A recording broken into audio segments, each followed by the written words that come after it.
सभी को नमस्कार। आप सभी का स्वागत है। प्रीवियस क्लास में हमने पशुधन गणना का ब्रीफ डिस्कशन किया था और गाय की नस्लों को भी उसमें बताया गया था। तो गाय की नस्लों की बात करें तो हमने साहिवाल, लाल सिंधी, दुईकाजी और एक्स थापरकर, कॉकरेज, खेरीगढ़, अमृतमही, जर्सी जो कि उत्तर प्रदेश में पाई जाती है, ये भी पढ़ा था। और पढ़ा था विदेशी नस्ल के बारे में, पढ़ा था गनसी। ठीक है, ये भी एक नस्ल हमने पढ़ी थी जो सर्वाधिक दूध देती है। और आयरशायर भी एक नस्ल होती है, विदेशी नस्ल होती है जो कि बहुत कम मिलती है। कृष्णक गाय, ठीक है, कृष्णक गाय, कृष्णा के नाम से ही पता चलता है कि ये मथुरा और वृंदावन में पाई जाती है। तो कृष्णक गाय कहाँ पाई जाती है? मथुरा और वृंदावन में। आज बात करते हैं पशुओं की प्रमुख नस्लें, यानी कि हम गाय की पढ़ चुके हैं और आज बात करेंगे हम भैंस की, बकरी की, भेड़ की। भैंस की प्रमुख नस्लें मुर्रा, जिसका मूल स्थान हरियाणा है, जाफराबादी, मेहसाना, सूरती जो कि सूरत गुजरात में है, तो गुजरात ही इसका मूल स्थान है। भदावरी उत्तर प्रदेश में पाई जाती है, तो इसका मूल स्थान क्या हुआ? उत्तर प्रदेश, और ये बुंदेलखंड क्षेत्र में पाई जाती है। इसके बाद बात करते हैं भेड़ की प्रमुख नस्लों के बारे में। तो भेड़ की प्रमुख नस्ल पढ़ेंगे तो इसमें भाकरवाल, तो भाकरवाल जिसका मूल स्थान, ये प्रमुख नस्ल है भेड़ की, जो कि जिसका मूल स्थान जम्मू और कश्मीर है। गुरेज भी जो है भेड़ की प्रमुख नस्ल है जिसका मूल स्थान जम्मू और कश्मीर है। लोही जिसका मूल स्थान हरियाणा है और सर्वाधिक दूध देने वाली नस्ल होती है। भेड़ की सर्वाधिक दूध देने वाली नस्ल कौन सी है? वो है लोही, जो कि हरियाणा में इसका मूल स्थान है।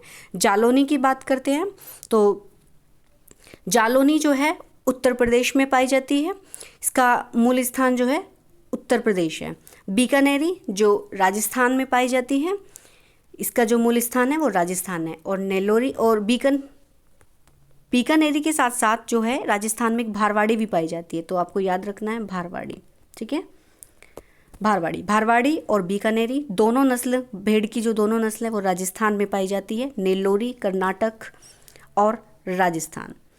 इसके बाद बात करते हैं भारत में सर्वाधिक भेड़ कहाँ पाई जाती है। तो सर्वाधिक भेड़ जो है राजस्थान राज्य में पाई जाती है। भेड़ की सर्वाधिक ऊन प्रदान करने वाली नस्ल कौन सी है? तो वो मैरिनो है, जो कि स्पेन उसका मूल स्थान है। मैरिनो याद रखेंगे, भेड़ की सर्वाधिक ऊन प्रदान करने वाली नस्ल मैरिनो सर्वाधिक ऊन प्रदान करने वाली नस्ल जिसका मूल स्थान स्पेन है। अब बात करते हैं बकरी की प्रमुख नस्ल की। बकरी को क्या बोलते हैं? गरीबों की गाय कहा जाता है। ये याद रखना है कि बकरी को क्या कहा जाता है? गरीबों की गाय कहा जाता है। तो सबसे पहली नस्ल की बात करेंगे जमुनापारी, इसका जो मूल स्थान है वो उत्तर प्रदेश इटावा जिला है। ये 1.5 से 2.5 लीटर के लगभग प्रतिदिन दूध देती है। मांस और दूध के लिए इसको पाला जाता है। आकार में सबसे बड़ी होती है। आकार में सबसे बड़ी कौन सी नस्ल है बकरी की? वो है जमुनापारी। इसके बाद बात करते हैं बीतल जो है पंजाब, इसका मूल स्थान क्या है? पंजाब है।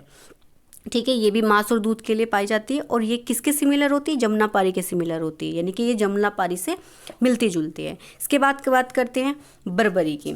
ठीक है, तो बर्बरी जो है, बर्बरी इसका मूल स्थान कहाँ क्या है? उत्तर प्रदेश, अलीगढ़, मथुरा, इटावा और एटा जो है ये इन क्षेत्रों में ये पाई जाती है। इसका मूल स्थान ये क्षेत्र है। ये भी मांस और दूध के लिए पाली जाती है। और ये 2 से 2.5 लीटर के लगभग ये प्रतिदिन दूध देती है। इसके बाद बात करते हैं पश्मीना और अंगोरा नस्ल जो है। पश्मीना का शॉल भी आपने सुना होगा, तो पश्मीना और अंगोरा नस्ल कश्मीर से में पाई जाती है। इनका मूल स्थान कश्मीर है और ये व्यापारिक ऊनों के लिए इनको पाला जाता है। ये बहुत जो ऊन होता है ये बहुत मुलायम होती है, मुलायम वस्त्र बनाए जाते हैं इनसे। इसके बाद बात करते हैं मत्स्य पालन की। तो मत्स्य पालन में यदि बात करें भारत के स्थान की, तो विश्व में भारत का दूसरा स्थान है। पहला स्थान जो प्रथम स्थान है वो चाइना का है, चीन का। प्राथमिक तौर पर 14.5 मिलियन लोग जो है प्राथमिक तौर पर मत्स्य पालन से जुड़े हुए हैं, यानी कि जिन्हें प्राइमरी जो काम करना है वो केवल मत्स्य पालन ही करना है, तो वो 14.5 मिलियन लोग इससे जुड़े हुए हैं। मत्स्य पालन हेतु चयनित तालाब, यानी कि यदि किसी तालाब में आपको मत्स्य पालन करना है तो कम से कम 1 मीटर तक पानी उसमें होना ही आवश्यक है, होना ही चाहिए। या फिर उसमें 4 से 5 फुट तक उसमें पानी, 3 से 4 फुट के आसपास उसमें पानी लगभग होना चाहिए, ये लगभग है। भारत में सबसे स्वादिष्ट मछली का नाम रोहू है। सबसे ज़्यादा मत्स्य उत्पादन किस राज्य में होता है? पश्चिम बंगाल राज्य में होता है। सेकंड स्थान पर कौन है? आंध्र प्रदेश है। विश्व में झींगा मछली का सर्वाधिक उत्पादन कहाँ होता है? विश्व में सर्वाधिक झींगा मछली का उत्पादन जो है वो भारत में होता है। सर्वाधिक उत्पादन भारत में होता है। किस राष्ट्र में होता है? भारत में होता है। निर्यात तो सर्वाधिक उत्पादन विश्व में भारत में होगा झींगा का, तो निर्यात भी की जाने वाली मछली झींगा ही होगी। तो भारत में से निर्यात की जाने वाली मछली कौन सी है? झींगा है। भारत में सर्वाधिक मात्रा में उत्पादित मछली कौन सी है? तो सर्वाधिक मात्रा में किस मछली का उत्पादन होता है? वो कतला है। भारत में सबसे ज़्यादा अंतर्देशीय मछली उत्पादन करने वाला राज्य कौन सा है? तो वह है आंध्र प्रदेश।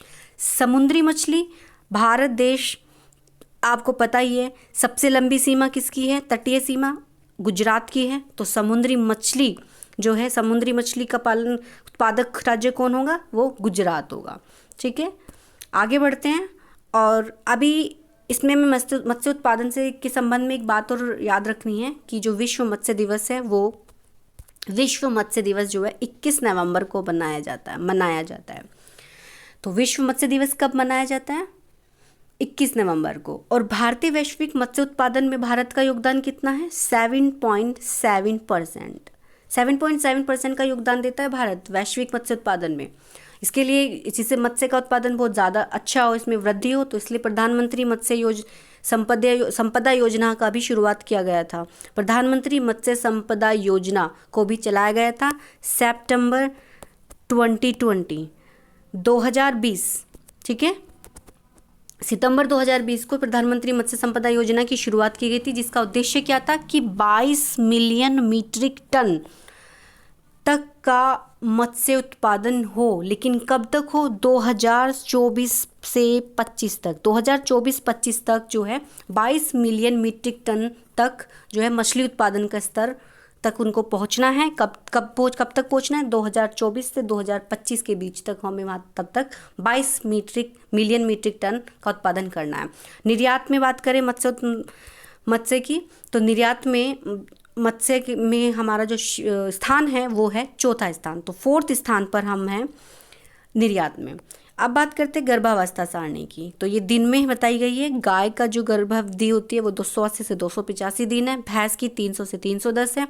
बकरी की 151, ठीक है, 151 से 160। भेड़ की 150 से 160 और सुअर की 112 से 120 दिन है। ये एग्जैक्ट नहीं है, इनके बीच में भी हो सकती है और प्लस माइनस जो है 10% हो सकती है, क्योंकि एग्जैक्टली तो नहीं बोल सकते कि एग्जैक्टली ये गर्भावधि इतनी ही होगी। तो ये आगे पीछे थोड़ा हो सकता है, प्लस माइनस 5% तो कम से कम हो गई। ठीक है, तो ये गर्भावधि के बारे में बताया गया है। इसमें इनके बीच में भी लाई करती है और वैसे भी। आप सभी को बहुत बहुत धन्यवाद।